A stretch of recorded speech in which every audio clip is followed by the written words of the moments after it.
सुंदरम साहित्यिक संस्था द्वारा आयोजित समारोह के अध्यक्ष आदरणीय नरेंद्र भूषण जी, समारोह के मुख्य अतिथि आचार्य ओम नीरव जी, विशिष्ट अतिथि श्री कृपाशंकर श्रीवास्तव जी, संस्था के वरिष्ठ उपाध्यक्ष श्री रविन्द्रनाथ तिवारी जी, महामंत्री श्री हरिमोहन वाजपेयी माधव जी, मंच पर उपस्थित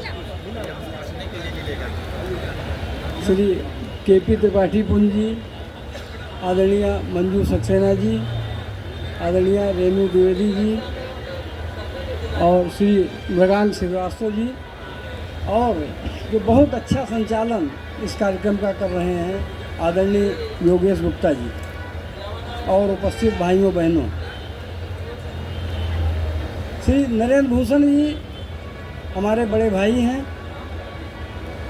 हम लोग एक ही सेवा में रहे हैं।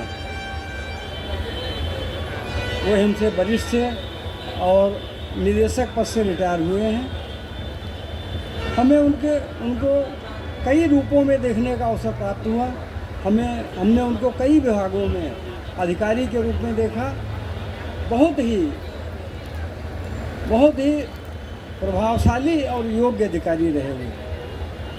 जहाँ रहे बहुत उनका सम्मान रहा और सेवानिवृत्ति के बाद भी उनके अधिकारी उनको छोड़ नहीं रहे थे। बड़ी मुश्किल से वे पीछा छुड़ाए कि हमारे पास बहुत काम है, हमें मुक्ति दीजिए। नहीं, अभी तक वो नौकरी करते रहे। अच्छा, उनकी योग्यता का ही प्रभाव था कि वे जितने आपके लखनऊ में प्रशिक्षण संस्थान से अपने सेवा काल से ही उनको प्रशिक्षण के लिए क्लास लेने के लिए बुलाया जाता रहा। अच्छा, और सब जगह जितने प्रशिक्षण संस्थान थे सब जगह लेक्चर देने के लिए उनको बुलाया जाता रहा था। और दूसरा योग्यता का ये उदाहरण ये था कि केवल अपना विभाग नहीं, जितने आपके विभाग आपके उत्तर प्रदेश के थे सब जगह से अधिकारी कर्मचारी लोग, कोई भी यदि कोई अनुशासनिक कार्यवाही आदि पड़ती थी, कोई मामला फंसता था तो उनसे प्रत्यावेदन लिखाने के लिए, उनसे परामर्श लेने के लिए आते थे। और उसके बाद हमने ये तो नौकरी में हमने 3 रूपों में देखा। उसके बाद में हमने उनको कवि के रूप में देखा। कवि के रूप में जब उन्होंने कविता जो है शुरू की और बहुत जल्दी वो पूरे हमारे साहित्यिक जगत में, लखनऊ के जो साहित्यिक जगत था उसमें छा गए। और जहाँ भी वो जाते हैं, जिस सभा में जाते हैं कवि के रूप में, वहाँ की सुंदरता बढ़ जाती है। और उनका 5वां रूप जो देखने में मिला, एक सुंदरम साहित्यिक संस्था की उन्होंने स्थापना की। उनके पिताजी का नाम भी यही था, उन्हें पिताजी के नाम पर इस संस्था की स्थापना की। और अपने घर के सामने एक पार्क है, उसका भी नाम सुंदरम उन्होंने रखवाया अपने पिताजी के नाम पर। और इतने अच्छे प्रकार से संस्था को उन्होंने चलाया कि उनसे सीखने वाला है। जितने व्यक्तियों को बुलाते हैं बहुत ही प्रेम देते हैं, सम्मान देते हैं और बड़े कायदे से अपने हर काम को करते हैं। उनसे उनकी सफलता का जिस भी क्षेत्र में रहे वो सफल रहे। और उनकी सफलता के राज रहा कि बहुत ही मन से सब काम करते हैं, और नहीं तो करते ही नहीं। जो भी कार्य करते हैं बहुत ही मन से करते हैं। और ये हमें उनसे सीखना चाहिए कि वो कि अब भी हम उनसे मिल करके, उनके काम को देख करके हम उनसे बहुत सारी चीज़ें सीख सकते हैं कि वो उनकी सफलता का राज क्या है। बहुत ही अच्छा, हम पर तो उनकी बहुत ही, हम उनके भाई हैं। कोई भी बात हमने कभी कोई काम उनसे कोई कह देता है, हम कई यहाँ पर भी एक हमारे मित्र हैं, उनका एक काम बड़ा टेढ़ा फंस गया था और अभी थोड़े दिन की बात है, 2-4 महीने की बात है, और वो कोषागार का काम था। हमारे सामने आया तो हमने कहा ठीक है, पता लगा वो करवा रहे हैं। हमने कहा वो तो करवा ही देंगे।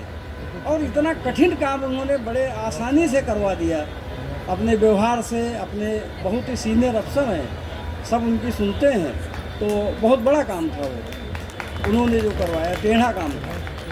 तो बहुत अच्छे, मतलब बहुत ही हर जगह प्रभावशाली रहे। हर जगह हमारे तो उदाहरण हैं, बड़े भाई हैं।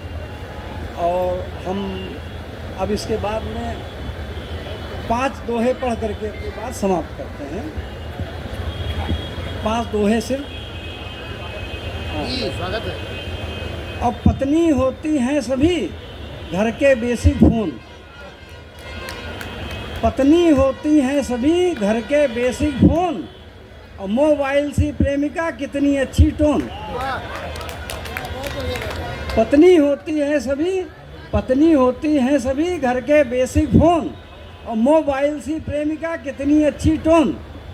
दूसरा दोहा, और पब्लिक हो या प्रेमिका दोनों एक समान।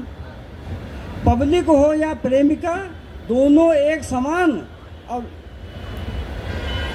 अरे मंजू जी, आप बात कर लिए तब हम रुके हैं, कोई चिंता की बात नहीं है। बात हो जाएगी तब ये पढ़ेंगे, दोबारा पढ़ देंगे, तिबारा पढ़ देंगे। हाँ मंजू जी, पब्लिक हो या प्रेमिका दोनों एक समान। पब्लिक हो या प्रेमिका दोनों एक समान। अब रीझ जाए किस पर कहाँ ये जाने भगवान। रीझ जाए किस पर कहाँ ये जाने भगवान। और पत्नी से घर बने और पति से बने मकान। पत्नी से घर बने और पति से बने मकान। और गृह मंदिर माँ बाप से बच्चों से उद्यान। पत्नी से घर बने और पति से बने मकान, और गृह मंदिर माँ बाप से बच्चों से उद्यान। और देखिए, हम लोगों को जो पति लोग हैं उनसे निवेदन है, अपनी पत्नियों को उनकी तनख्वाह देनी चाहिए। उनकी तनख्वाह क्या है? और पत्नी की तनख्वाह है मान प्रशंसा प्यार। पत्नी की तनख्वाह है मान प्रशंसा प्यार, और जो यह भी ना दे सके उसको है धिक्कार। पत्नी की तनख्वाह है मान प्रशंसा प्यार, और जो यह भी ना दे सके उसको है धिक्कार। और एक दोहा अपने बारे में, बूढ़े और बदमाश हैं, हालांकि हम बूढ़े हैं नहीं, लेकिन भले लगते हो देखने में। तो क्या बदमाश है? बूढ़े और बदमाश हैं बिल्कुल एक समान। बूढ़े और बदमाश हैं बिल्कुल एक समान, और खा खा करके गोलियां निकले इनकी जान। बूढ़े और बदमाश हैं बिल्कुल एक समान, और खा खा करके गोलियां निकले इनकी जान।